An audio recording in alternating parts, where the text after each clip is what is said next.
ನಮಸ್ಕಾರ ಸ್ನೇಹಿತರೆ, welcome to my YouTube channel Jwalamukhi. ಸ್ವಾಗತ ಸುಸ್ವಾಗತ. ಎಲ್ಲ ಸೌಜನ್ಯ ಹೋರಾಟಗಾರಿಗೂ, ಸತ್ಯದ ಪರಿರ್ತಕ್ಕಂಥ ಎಲ್ಲ ಹೋರಾಟಗಾರಿಗೂ ಆರ್ಥಿಕವಾದ ಸ್ವಾಗತ. ನೋಡಿ ಸ್ನೇಹಿತರೆ, ನಮ್ಮ ದೇಶದಲ್ಲಿ, ನಮ್ಮ ರಾಜ್ಯದಲ್ಲಿ ಭಿಕ್ಷುಕರು ಇಲ್ಲದ ದೇವಸ್ಥಾನ ಇದೆಯಂದರೆ ಅದು ಯಾವುದು ಎಂಬುದು ನಿಮಗೆ ಆಲ್ರೆಡಿ ಗೊತ್ತಿರತಕ್ಕಂಥ ಸಂಗತಿ. ಒನ್ ಆ್ಯಂಡ್ ಓನ್ಲಿ ಧರ್ಮಸ್ಥಳದ ಮಂಜುನಾಥ ಸ್ವಾಮಿ ಪಕ್ಕದಲ್ಲಿ, ಅಂದರೆ ದೇವಸ್ಥಾನದ ಮುಂದುಗಡೆ ಭಿಕ್ಷುಕರೇ ಇಲ್ಲ. ಆದರೆ ಧರ್ಮಸ್ಥಳದ ಡಬ್ಬಿ ಹಣವನ್ನು ಖಾಲಿ ಮಾಡುವಂಥ ಹೈಟೆಕ್ ಭಿಕ್ಷುಕರು ಇದ್ದಾರೆ. ನಂಬ್ತೀರಾ ನೀವು? ನಂಬಲ್ವಾ? ನಿಮ್ಮ ಅಭಿಪ್ರಾಯಕ್ಕೆ ಬಿಟ್ಟಿದ್ದು. ಧರ್ಮಸ್ಥಳದ ಕಾಮಣ್ಣನ ಹೈಟೆಕ್ ಭಿಕ್ಷುಕರು ಒಬ್ಬರ ಇಬ್ಬರ ಬೇಜಾನ್ ಜನ ಇದ್ದಾರೆ. ಕಾಗೆ, ಗಿಳಿ, ಸುಳ್ಳಿನ ಸೂಲಿಬೇಲೆ, ಎಷ್ಟು ಜನ ಬೇಕ್ರಿ? ಬೇಜಾನ್ ಇದ್ದಾರೆ. ಧರ್ಮಸ್ಥಳದಲ್ಲಿ ಏನೇ ನಡೆದಿಲ್ಲ, ಯಾವುದೇ ಒಂದು ಅಹಿತಕರ ಘಟನೆ, ಒಂದು ರೇಪು, ಮರ್ಡರು ಯಾವುದೇ ನಡೆದಿಲ್ಲ. ಧರ್ಮಸ್ಥಳದ ಮಂಜುನಾಥ ಸ್ವಾಮಿಯನ್ನು ಅಡ್ಡ ಇಟ್ಕೊಂಡು ಲಜ್ಜೆಗೆಟ್ಟ ಕೆಲಸವನ್ನು ಮಾಡೇ ಇಲ್ಲ. ಯಾರು? ಡಾಕ್ಟರ್ ನಕಲಿ ದೇವಮಾನವ ಯಾವುದೇ ಒಂದು ಕೆಟ್ಟ ಕೆಲಸ ಮಾಡಿಲ್ಲ ಅಂತ ಬಿಂಬಿಸುವ ಉದ್ದೇಶ ಅವರದ್ದು. ಅದನ್ನು ಬಯಲಿಗೆಳೆದ್ರೆ ಧರ್ಮಸ್ಥಳದ ಮಂಜುನಾಥ ಸ್ವಾಮಿಯ ಮೇಲೆ ಷಡ್ಯಂತ್ರ ಮಾಡ್ತಾ ಇದ್ದಾರೆ. ಇಂದು ದೇವಸ್ಥಾನವನ್ನು ಒಡೆಯುವ ಉದ್ದೇಶದಿಂದ ಇವರು ವಿಡಿಯೋ ಮಾಡಿಬಿಡ್ತಾವ್ರೆ, ಹೋರಾಟ ಮಾಡ್ತಾ ನಿಂತವ್ರೆ ಅಂತ ಪುಂಖಾನವಾಗಿ ಪುಂಕ್ತಾ ಇದ್ದಾರೆ ಕೆಲವೊಬ್ಬ ಲೋಫರ್ಗಳು, ಕೆಲವೊಂದು ಮಾರಿಕೊಂಡ ಮಾಧ್ಯಮದವರು. ಎಸ್ ಐ ಟಿ ವರದಿ 6 ತಿಂಗಳ ಹಿಂದೆ ಬಂದಿರತಕ್ಕಂಥದ್ದು. ಆ ವರದಿಯನ್ನು ಇಲ್ಲಿಯವರೆಗೂ ಬಿತ್ತರಿಸೇ ಇಲ್ಲ. ನಮ್ಮ ರಾಜಕಾರಣಿಗಳಿಗೆ ಏನು ಹೇಳ್ಬೇಕು ಹೇಳಿ? ಅದರಲ್ಲಿ ಏನಾದರೂ ಇರ್ಬೋದಲ್ವಾ? ಏನು ನಡೆದೇ ಇಲ್ಲ. ಸುಮ್ಮನೆ ಇವರು ಹೋರಾಟಗಾರರು ಯಾವುದೋ ಒಂದು ಬುರುಡೆ ಇಟ್ಕೊಂಬಂದು ಇಷ್ಟೆಲ್ಲ ನಾಟಕ ಮಾಡಿಬಿಟ್ರು, ಇಷ್ಟೆಲ್ಲ ಷಡ್ಯಂತ್ರ ಮಾಡಿಬಿಟ್ರು. ಅವತ್ತಿನ ದಿನ ಬಂದು ಆ ಲೋಫರ್ ವಸಂತ್ ಗಿಳಿಯಾರು, ಚಕ್ರವರ್ತಿ, ಇನ್ನೊಬ್ಬನು ಮತ್ತೊಬ್ಬನು ಎಲ್ಲ ಟೀಮ್ ಬಂದು ನೋಡಿ, ಧರ್ಮಸ್ಥಳದ ಶ್ರದ್ಧಾ ಕೇಂದ್ರಕ್ಕೆ ಧಕ್ಕೆ ತರುವ ಉದ್ದೇಶದಿಂದ 200 ಕೋಟಿ, 1-2 ಅಲ್ಲ ರೀ, 200 ಕೋಟಿ ಫಂಡಿಂಗ್ ಆಗಿದೆ. ದೇವಸ್ಥಾನವನ್ನು ಟಾರ್ಗೆಟ್ ಮಾಡ್ಕೊಂಡು ಇವರು ಹೋರಾಟ ಮಾಡ್ತಾ ಇದ್ದಾರೆ. ದೇವಸ್ಥಾನದ ಮೇಲೆ ಕಪ್ಪು ಚುಕ್ಕೆ ಇಡುವ ಉದ್ದೇಶದಿಂದ ಈ ಥರ ಮಾಡ್ತಾ ಇದ್ದಾರೆ. ಇದನ್ನು ಕೇಳಿ SIT ತಂಡ ರಚನೆ ಮಾಡಿಬಿಟ್ಟಿದ್ದಾರೆ ಸಿದ್ದರಾಮಯ್ಯ ಸಾಹೇಬರು. ಅವಸರವಾಗಿ ರಾಜಕಾರಣಿಗಳು ಪುಂಕ್ತಕ್ಕಂಥದ್ದು. ವಿರೋಧ ಪಕ್ಷದ ನಾಯಕ ಆರೋಷಕ್ ಸಾಹೇಬ್ರ ಸಮೇತ ಇದನ್ನೇ ಪುಂಕ್ತಕ್ಕಂಥದ್ದು. ತಲೆಯಲ್ಲಿ ಸಗಣಿ ಇದೆಯಾ? ಸವರ್ಣ ಆದಾಗ ನೀವೇ ತಾನೇ ಗೃಹ ಮಂತ್ರಿಯಾಗಿದ್ರಿ. ಸದಾನಂದ ಗೌಡ, ಸೌಜನ್ಯ ಗೌಡತಿಗೆ ಯಾಕೆ ನ್ಯಾಯ ಕೊಡಿಸ್ಲಿಲ್ಲ?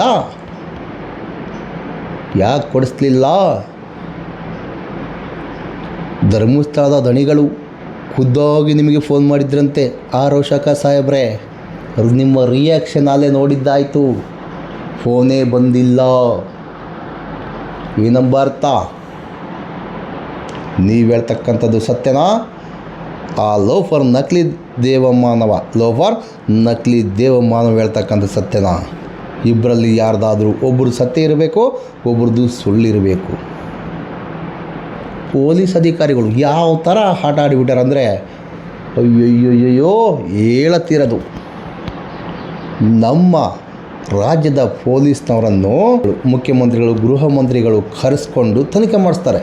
ಅಂದರೆ ಕರ್ನಾಟಕದ ಪೊಲೀಸ್ನವರು ಉತ್ತಮ ಮಟ್ಟದ ತನಿಖೆ ಮಾಡಿ ಭರವಸೆಯಿಂದ ಕರೆಸ್ತಾರೆ. ಆದರೆ ಶ್ರೀ ಕ್ಷೇತ್ರ ಧರ್ಮಸ್ಥಳದಲ್ಲಿ ಇಷ್ಟೊಂದು ಅನ್ಯಾಯಗಳಾದರೆ ನ್ಯಾಯ ಕೊಡಿಸುವಲ್ಲಿ ಯಾಕೆ ವಿಫಲ? ಗಳ ರಕ್ಷಣೆ ನಿಮ್ಮ ಹೊಣೆನ? ಅದಕ್ಕೋಸ್ಕರನೇ ಎಲ್ಲ ಸಾಕ್ಷಿಗಳನ್ನು ನಾಶ ಮಾಡಿದ್ದೀರಾ. ಇಲ್ಲದ್ರೆ ಕನೆಕ್ಟ್ ಮಾಡಿಕೊಂಡು ತನಿಖೆ ಮಾಡಿ ಆ ಲೋಫರ್ಗಳಿಗೆ ಶಿಕ್ಷೆ ಕೊಡಿಸುವಲ್ಲಿ ನಿಮ್ಮ ಪಾತ್ರ ಇರಬೇಕಾಗಿತ್ತು. ಯಾಕಿಲ್ಲ? ಒಬ್ಬ ನಿವೃತ್ತಿ ಇನ್ಸ್ಪೆಕ್ಟರ್ ಹೇಳ್ತಾ ಇದ್ದರು ಒಂದು ಮಾಧ್ಯಮದ ಮುಖಾಂತರ, ನಮ್ಮ ಪೊಲೀಸ್ನವರನ್ನು ಬೇರೆ ರಾಜ್ಯದ ಮುಖ್ಯಮಂತ್ರಿಗಳು, ಗೃಹ ಮಂತ್ರಿಗಳು ಕರೆಸ್ಕೊಂಡು ತನಿಖೆ ಮಾಡಿ ಅಂತ ಹೇಳ್ತಾರೆ. ಆದರೆ ಇದರಲ್ಲಿ ಹಂಗಿಲ್ಲ. ಧರ್ಮಸ್ಥಳದ ಪ್ರಕರಣದಲ್ಲಿ ಪೊಲೀಸ್ನವರು ಆ ಥರ ಕೆಲಸ ಯಾಕೆ ಮಾಡ್ತಾ ಇಲ್ಲ? ಡಬಲ್ ಪೇಮೆಂಟ್ ಬರ್ತಾ ಇದೆ ಅಂತೆ, ಡಬಲ್ ಪೇಮೆಂಟ್ ಹೋಗ್ತಾ ಇದೆ ಅಂತೆ ಧರ್ಮಸ್ಥಳದಲ್ಲಿರ್ತಕ್ಕಂಥ ಬೆಳ್ತಂಗಡಿಯಲ್ಲಿರ್ತಕ್ಕಂಥ ಅಧಿಕಾರಿಗಳಿಗೆ. ಸುಳ್ಳ ಸತ್ಯನ ಗೊತ್ತಾಗಬೇಕಲ್ವಾ? ನಮಗಂತೂ ಡಬಲ್ ಅಲ್ಲ ರೀ, ತ್ರಿಬಲ್ ಪೇಮೆಂಟ್ ಹೋಗ್ತಕ್ಕಂಥದ್ದು ಕಂಡು ಬರ್ತಾ ಇದೆ, ಮೇಲ್ನೋಟಕ್ಕೆ ಕಾಣ್ತಾ ಇದೆ. ಯಾಕಂದರೆ ಧರ್ಮಸ್ಥಳದಲ್ಲಿ ಕೊಲೆ, ಅತ್ಯಾಚಾರ ಎಲ್ಲ ಪ್ರಕರಣಗಳನ್ನು ಮುಚ್ಚಿ ಹಾಕಿದ್ದೀರಿ, ಏನೇಳಿ ಮಟಾಶ್ ಮಾಡಿದ್ದೀರಿ, ದಾಖಲಾತಿಗಳನ್ನು ಸಮೇತ ಮಟಾಶ್ ಮಾಡಿದ್ದೀರಿ ನೀವು ಅಂಥದ್ದು ನಾನು ತಪ್ಪಿತಸ್ಥ ಎಲ್ಲ ಅಧಿಕಾರಿಗಳು ಹೇಳ್ತಕ್ಕಂಥದ್ದು. ಇವಾಗಿರ್ತಕ್ಕಂಥ ಅಧಿಕಾರಿಗಳು ಏನಾದರೂ ಗೊತ್ತಿಲ್ಲ, ಅದೇ ಥರನ ಅಂದರೆ ಅವರು ಬೇರೆ ಕಡೆ ಒಳ್ಳೆ ಕೆಲಸ ಮಾಡ್ತಕ್ಕಂಥದ್ದು. ಧರ್ಮಸ್ಥಳಕ್ಕೆ ಹೋಗ್ಬಿಟ್ರೆ ಸಾಕು, ಧರ್ಮಸ್ಥಳದ ಕಾಮಂದ ಹೇಗೆ ಹೇಳ್ತಾನೋ ಹಾಗೆ ಕೇಳಬೇಕು. ಎಲ್ಲ ರಾಜಕೀಯ ಪಿತೂರಿ, ಮತ್ತೊಂದು ಈ ಲೋಪರ್ಗಳು ಷಡ್ಯಂತ್ರ ಮಾಡ್ತಕ್ಕಂಥದ್ದು. ಸುಮ್ಮನೆ ಬಂದು ಸೌಜನ್ಯ ಹೋರಾಟಗಾರರು ಷಡ್ಯಂತ್ರ ಮಾಡ್ತಾರೆ, ದೇವಸ್ಥಾನದ ಮೇಲೆ ಅಪಪ್ರಚಾರ ಮಾಡ್ತಾರೆ, ಹಾಗೆ ಹೀಗೆ ಅಂತೆಲ್ಲ ಪುಂಖಾನವಾಗಿ ಪುಂಕ್ತಾ ಇರ್ತಾರೆ ಈ ಲೋಫರ್ಗಳು. ಏನು ಹೇಳಬೇಕು ಇವ್ರಿಗೆ? ಆ ಲೋಫರ್ ವಸಂತ್ ಗಿಳಿಯಾರ ಬಂದು ಹೇಳ್ತಾನೆ, ಸುಪ್ರೀಂ ಕೋರ್ಟಲ್ಲಿ ತನಿಖೆಗೆ ಆದೇಶ ಕೊಟ್ಟಿದೆ, ಆದರೆ ಈ ತನಿಖಾ ವರದಿಯನ್ನು ಸಮೇತ ಸೌಜನ್ಯ ಹೋರಾಟಗಾರರು ಒಪ್ಪಿಕೊಳ್ತಾರೋ ಅಥವಾ ಬೇರೆ ಇನ್ನೇನು ಮಾಡ್ತಾರೋ ಅಂಥೇಳಿ ಹೇಳ್ತಕ್ಕಂಥದ್ದು, ಬೇರೆ ಏನೋ ಮಾಡ್ತಾರೆ ಎಂಬ ಉದ್ದೇಶದಿಂದ ಹೇಳ್ತಕ್ಕಂಥದ್ದು. ಅಂದರೆ ಇವ್ರ ಉದ್ದೇಶ ಏನು? ಈ ವಸಂತ್ ಗಿಳಿಯಾರ್ ಈ ಮಾತು ಯಾಕೆ ಹೇಳ್ದ, ಇದರ ಮಾತಿನ ಹಿಂದಿನ ಮರ್ಮವೇನು ಅಂದರೆ ಇಲ್ಲಿ ಬರ್ತಕ್ಕಂಥ ತನಿಖಾಧಿಕಾರಿಗಳನ್ನು ಕೊಂಡ್ಕೋಬೇಕಂತ ಈ ಥರ ಹೇಳ್ತಕ್ಕಂಥದ್ದಾ, ಅಥವಾ ದಿಕ್ಕು ತಪ್ಪಿಸುವ ಉದ್ದೇಶನ, ಅಥವಾ ಬೇರೆ ಇನ್ನೇನು ಇರಬಹುದಾ? ನಮ್ಮ ಅಭಿಪ್ರಾಯ ಈ ವಯ್ಯ ಹೇಳ್ತಕ್ಕಂಥದ್ದು ಹಿಂಗೆ ಅಂದರೆ ಏನಾಗುತ್ತೋ ಕಾದು ನೋಡಬೇಕು. ಆದರೆ ಸುಪ್ರೀಂ ಕೋರ್ಟ್, ನಮ್ಮ ಪ್ರತಿಷ್ಠಿತ ಸುಪ್ರೀಂ ಕೋರ್ಟ್, ಸರ್ವೋಚ್ಚ ನ್ಯಾಯಾಲಯ ಇದರಲ್ಲಿ ಇನ್ವಾಲ್ವ್ ಆಗಿರೋದರಿಂದ ತನಿಖೆಯನ್ನು ದಿಕ್ಕು ತಪ್ಪಿಸಲು ಆಗದು. ಧರ್ಮಸ್ಥಳದ ಕಾಮಂದರುಗಳಿಗೆ ಶಿಕ್ಷೆ ಕೊಡುವುದನ್ನು ತಪ್ಪಿಸಲು ಸಾಧ್ಯವಿಲ್ಲ ಎಂಬುದು ನಮ್ಮ ಅಭಿಪ್ರಾಯ.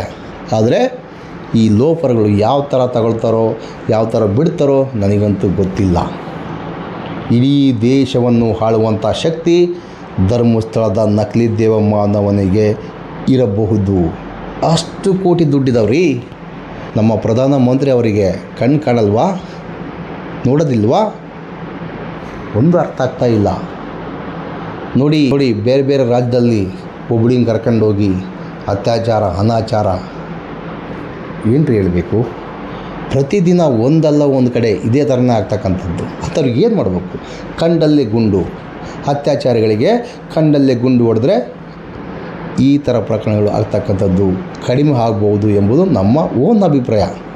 ನಿಮ್ಮ ಅಭಿಪ್ರಾಯ ಏನಿದೆ ಕಮೆಂಟ್ ಮುಖಾಂತರ ತಿಳಿಸಿ.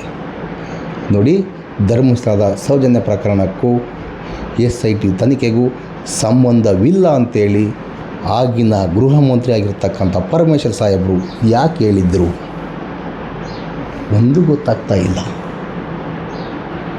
ಇಂಥವರಿಗೆ ಓಟ್ ಹಾಕಿ, ಇನ್ನೊಂದು ಹಾಕಿ, ಮತ್ತೊಂದು ಹಾಕಿ ಗೆಲ್ಲಿಸಿ ನಿರ್ಧಾರಕ್ಕೆ ನಾವೇ ಪಶ್ಚಾತ್ತಾಪ ಪಡಬೇಕಾಗಿದೆ, ಭಿಕ್ಷೆ ಬೇಡಬೇಕಾಗಿದೆ. ನ್ಯಾಯ ಕೊಡಿಸಿ.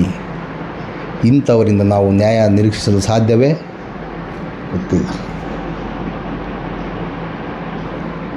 ದಯವಿಟ್ಟು ಸ್ನೇಹಿತರೆ, ನಾವು ಹೇಳ್ತಕ್ಕಂಥ ಮಾತುಗಳಿಂದ ನಿಮಗೆ ಏನಾದರೂ ಕೋಪ ಬಂದಿದ್ದರೆ ಏನು ಮಾಡೋಕ್ಕಾಗಲ್ಲ. ಧರ್ಮಸ್ಥಳದ ಕಾಮಂದರಿಗೆ ಚಡ್ಡಿ ಬಿಚ್ಚಿ ಹೊಡೆಯುವಂಥ ಕೆಲಸ ಮುಂದಿನ ದಿನಗಳಲ್ಲಿ ಆಗ್ತದೆ ಎಂಬ ಭರವಸೆ ನಮಗೆ 100% ಇದೆ. ಹಾಗೇ ಆಗುತ್ತೆ. ಒಂದೇ ಪ್ರಕರಣ ಅಲ್ಲ ರೀ, ಬೇಜಾನ್ ಪ್ರಕರಣಗಳಿದ್ದಾವೆ. ಧರ್ಮಸ್ಥಳದಲ್ಲಿ ಬೇಜಾನ್ ಪ್ರಕರಣಗಳಿದ್ದಾವೆ. ಮಾತಾಡ್ಕೊಂತ ಹೋದರೆ ಟೈಮೇ ಗೊತ್ತಾಗಲ್ಲ. ಯಾವ ಥರ ಇರ್ತಕ್ಕಂಥದ್ದು ಧರ್ಮದ ಪವಿತ್ರತೆಯನ್ನು ಹಾಳು ಮಾಡಿರ್ತಕ್ಕಂಥ ಈ ಲೋಫರ್ಗಳಿಗೆ ಶಿಕ್ಷೆ ಆಗಬೇಕಾ ಬೇಡವಾ ಹೇಳಿ? ಇದನ್ನೆಲ್ಲ ಬಿಟ್ಟು ಷಡ್ಯಂತ್ರ ಮಾಡಿದ್ದಾರೆ. 200 ಕೋಟಿ 300 ಕೋಟಿ ಇವು ಏನು ಹೇಳ್ಬೇಕು ನಿಮಗೆಲ್ಲ? ಇಂಥ ಲೋಫರ್ಗಳಿಗೆ ಏನು ಹೇಳ್ಬೇಕು ಹೇಳಿ ಸ್ನೇಹಿತರೆ. ಬಂದು ಪುಂಗ್ತಕ್ಕಂಥದ್ದು. ಸತ್ಯ ಏನು ಸುಳ್ಳೇನು ಗೊತ್ತಾಗೋದು ಜನತೆಗೆ. ಜನಗಳೇನು ದಡ್ಡ ಅಂದ್ಕೊಂಬಿಟ್ಟಿದ್ದಾರಾ? ನಾನು ಸಾಮಾನ್ಯ ಡ್ರೈವರ್ ರೀ, ನಮಗೆ ಗೊತ್ತಾಗ್ತಕ್ಕಂಥ ಮಾಹಿತಿ ನೀವು ಓದಿರ್ತಕ್ಕಂಥ ನೋಡ್ತಕ್ಕಂಥ ನಿಮಗೆ ಯಾಕೆ ಗೊತ್ತಾಗ್ತಾ ಇಲ್ಲ? ಆದರೂ ಬಂದು ಕೆಟ್ಟದಾಗ ಕಾಮೆಂಟು. ಈ ವಯ ಬಂದುಬಿಟ್ಟ, ಹಂಗೆ ಮಾಡಿಬಿಟ್ಟ, ಹಿಂಗೆ ಮಾಡಿಬಿಟ್ಟ. ಏನು ಮಾಡೀನಿ? ರೇಪ್ ಮಾಡಿದ್ನ, ಅತ್ಯಾಚಾರ ಮಾಡಿದ್ನ, ಕೊಲೆ ಮಾಡಿದ್ನ, ಸುಲಿಗೆ ಮಾಡಿದ್ನ, ಧರ್ಮಸ್ಥಳದ ನಕಲಿ ದೇವಮಾನವ ಅಕ್ರಮ ಮೀಟ್ರ್ ಬಡ್ಡಿ ದಂಧೆ ಮಾಡ್ತಿದ್ದಾನಲ್ಲ, ಹಂಗೇನಾದ್ರು ಮಾಡಿದ್ದು ನಾನು? ಏನು ಮಾಡಿದ್ದೀನಿ ಹೇಳ್ರಿ? ಜನ ಜಾಗೃತಿ ಮಾಡಿಸ್ತಾ ಇದ್ದೇನೆ. ಇದನ್ನು ನನ್ನ ಮೈಂಡ್ನಲ್ಲಿ ಇಟ್ಕೊಳ್ಳಿ. ನನಗೆ ಯಾವುದೇ ಆಸ್ತಿ ಬೇಡ, ದುಡ್ಡು ಬೇಡ, ಮತ್ತೊಂದು ಬೇಡ, ಏನು ಬೇಕಾಗಿಲ್ಲ. ನೊಂದವರಿಗೆ ನ್ಯಾಯ ಇಷ್ಟೇ ಬೇಕಾಗಿರ್ತಕ್ಕಂಥದ್ದು ನನಗೆ. ಇದನ್ನು ಬಿಟ್ಟರೆ ಬೇರೆ ಇನ್ನೇನು ಬೇಕಾಗಿಲ್ಲ. ನಮಸ್ಕಾರ ಸ್ನೇಹಿತರೆ. ಇಷ್ಟೊತ್ತು ವೀಕ್ಷಿಸಿದ ಎಲ್ಲ ಹೋರಾಟಗಾರರಿಗೂ ಸತ್ಯದ ಪರತಕ್ಕಂಥ ಸಾಮಾನ್ಯ ಜನತೆಗೂ ಸಮೇತ ನಮಸ್ಕಾರ ಮಾಡೋಣ. ತೆರೆ ಹಿಂದೆ ತೆರೆ ಮುಂದೆ ಎಷ್ಟೊಂದು ಹೆಲ್ಪ್ ಮಾಡಿದ್ದೀರಿ ಅಂಥವರಿಗೆಲ್ಲ ಕೋಟಿ ನಮನಗಳು.